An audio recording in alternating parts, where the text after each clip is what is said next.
Yeah, tunakuona leo mitaa airport.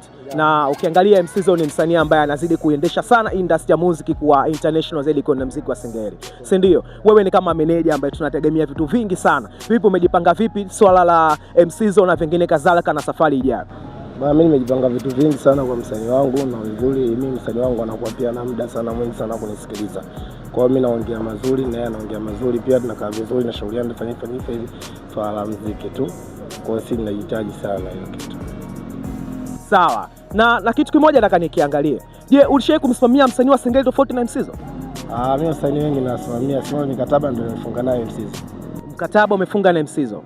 Sawa. Ulishapiga plan ya kusimamia msanii wa kike? Hiyo yote nilipanga sababu si msanii pia wa Singeli. Kwa hiyo mimi muziki wangu nitasema sana Singeli. Kwa hiyo anazotoka Mungu akijalia kama lebo itazidi kukua basi taongeza sana. Sawa. Tunaona vitu vingi sana vizuri kutoka kwa M-Sizzo Mofan. Na tukiangalia hapa kati ameachia EP nyingi sana. Na tulitegemea labda tutapata hata EP moja Bakola, EP fulani ambayo unajua bwana mwanzoni M-Sizzo ulikuwa ni muziki fulani ambao Bakola alikuwa anauendesha kasi sana. Ukizingatia ukija ukimtaja Kidene, ukimtaja M-Sizzo, ukimtaja nani, si ndio? Wote ni wasanii ambao walifanya vizuri sana kwenye muziki wa Bakola, si ndio? Lakini tunaona sasa hivi amebadilika sana kuja na muziki fulani wa ladha ambao wenye ladha fulani ambayo ya vanilla fulani ambayo imeenda kuwa poa zaidi kwenye muziki wa Singeli. Vipi? Ulimshawishi zaidi kukumbuka zaidi muziki wa kitambo Bakola? Muziki wa kitambo ule tumewachia wengine wanaimba ule muziki. Sisi tumbadilia kimasoko. Yeah. Tumbadilia masoko ndio mpaka leo unaona internet anaenda mbele kupiga muziki ambao unaeleweka sasa hivi. Kwa kila mtu tumemwacha kwenye muziki ule tuliomwacha. Najua anajipanga pia naye kuja huko. Kwa hiyo hatua kwa hatua. Hatua kwa hatua.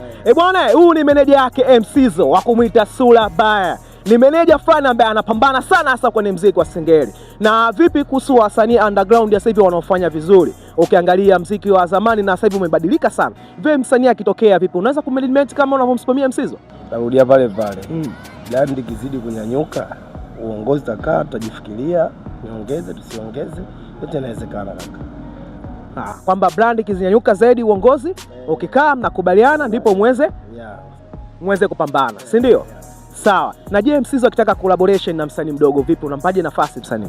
Tunampa makubaliano tu. Yaani pale unyimwi. Msanii unyimwi. Ila pale makubaliano. Tushakubaliana mimi yeye na msanii anayekuja. Tuache tunafanya ambapo tumefanya na watu kibao. Sawa, andai kama shingapi hivi msanii mdogo? Hamna makubaliano, kwa sababu makubaliano sisi hatuna kima. Kwanza kwambia 50,000, 20,000, kama mtu tofauti. Mimi kwambia 20,000 wewe, mwingine ngambia 50,000, kwa ni tofauti, haina kima kusema. Wanasikia, wanataka kupata ofa. Bwana mimi nataka nimfuate M-Sizzo, lakini nimfuate katika kiasi hiki hapa ili nikafanye poa. Taja bwana wape ofa sana. Unajua wasanii sasa hivi ni wengi wanafanya vizuri underground. Hebu msanii toa ofa kwa msanii mmoja ambaye unaona kabisa huyu anafanya vizuri na msanii wangu. Unaweza au ndo unaficha ile makucha fulani. Hamna sifichi makucha fulani kwa sababu unajua unaona pao kishamjua huyu msanii wa Singeli. Ndio umemfuatilia na unajua anajua. Sawa. Ndio msanii wa Singeli. Kwa hiyo kwenye kuimba na M-Sizzo hiyo yani kutaka kuimba kwa pamoja. Yote inawezekana makubaliano, sababu mwingine sisi tunaweza tukapenda tu nyimbo yake tunataka kufanya naye. Tukamuuliza bwana hapa tunafanyaje? Tunakupa vipi? Inaenda wapi? Hivyo yote inawezekana.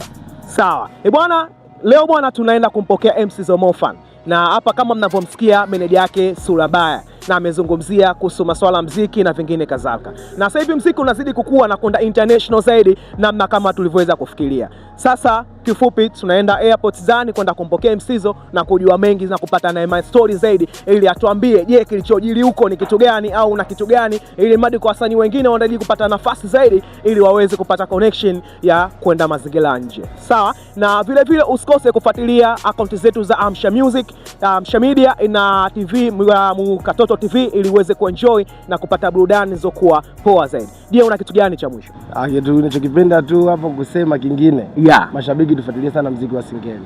Tuelewe wasanii wapi wanakosea, wasanii wapi wanapatia, tuwashauri muziki wetu uende anga za juu.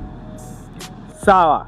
Wewe ni kama msanii underground unatamani kupata muziki mzuri, basi meneja anakuambia fanya kitu kizuri ili mradi akuite ufanye collaboration kubwa na M-Sizzo Mofan. Na vile vile fanya kitu kilichokuwa poa ili mradi kutangaza muziki uende kuwa viral sana. Basi sawa, asante sana na tunaishia hapa kwa siku leo na tunaenda kupata ma stories zaidi huko ndani ili tupate kupata kuenjoy muziki uliokuwa poa zaidi. Good to good. Ayo, asante.